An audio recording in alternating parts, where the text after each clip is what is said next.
Puluhan petugas gabungan dari Kecamatan Sawah Besar, Kepolisian, TNI, dan Imigrasi menggelar razia kos-kosan di 2 gedung berlantai 4 di sekitar Jalan Karanganyar, Sawah Besar, Jakarta Pusat.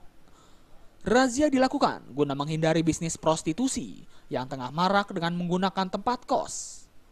Alhasil petugas berhasil mengamankan 5 pasangan yang tidak sah atau bukan pasangan suami istri yang berada dalam satu kamar. Kelima pasangan ini dibawa ke pos RW guna didata dan selanjutnya dibawa ke Kecamatan Sawah Besar. Sejumlah pasangan mengaku hanya tengah menginap dan belum melaporkan keberadaannya kepada pihak terkait.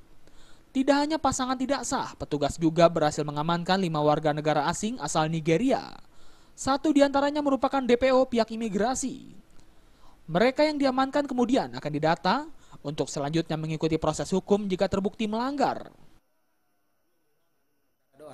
Udah lama Mbak kos ini? Berapa lama? 1 tahun.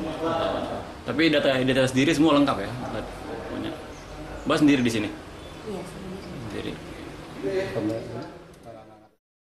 Razia serupa akan terus dilakukan mengingat maraknya jumlah kos-kosan di wilayah Jakarta Pusat, khususnya Sawah Besar.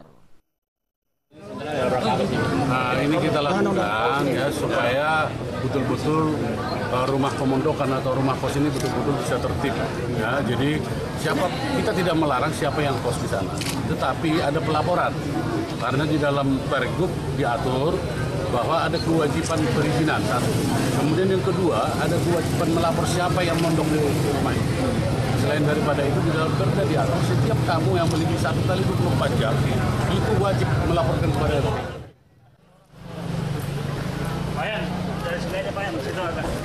Dari Jakarta, Sumantri melaporkan.